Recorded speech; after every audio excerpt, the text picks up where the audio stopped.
ചോദിക്കുന്നൊരു ഡൗട്ടാണ്. അതായത് country code എങ്ങനെ add ചെയ്യാൻ പറ്റും? ശരിക്കും വേണമെങ്കിൽ ഈ കൺട്രി കോഡ് ആഡ് ചെയ്യാന്ന് പറയുന്നത് ഇതിനകത്ത് എക്സൽ ഷീറ്റിൽ വളരെ സിമ്പിൾ ആയിട്ടുള്ള ഒരു പ്രോസസ്സാണ്. ഞാനത് നിങ്ങൾക്ക് പറഞ്ഞുതരാം. വളരെ സിമ്പിളായിട്ട് അത് വളരെ ഒരുപാട് ഡെപ്ത് ആയിട്ടൊന്നും ചിന്തിക്കരുത്. ഞാൻ പറയുന്നത് വ്യക്തമായിട്ട് നിങ്ങളൊന്ന് ശ്രദ്ധിച്ചാൽ മതി. ആദ്യം കൊടുക്കേണ്ടത് ഈക്വൽസ് ആണ്. അതിന് മുമ്പ് ഒന്നും വരരുത്. അത് ശ്രദ്ധിച്ചോണം. ഈക്വൽസ് ഡബിൾ കോട്ട്സ് കൊടുക്കുക. കൺട്രി കോഡ് ഏതാണ്? ഇന്ത്യ ആണെങ്കിൽ 91. നമ്മൾ അത് കഴിഞ്ഞ് ഒരു ആംപർസാൻഡ് സിംബൽ കൊടുക്കുക.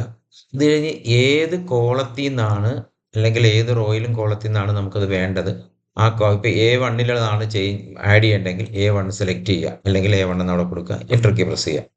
കണ്ടോ? ഇപ്പം വന്നില്ലേ? 91 ആഡ് ചെയ്തുകൊണ്ട് വന്നു. കണ്ടോ?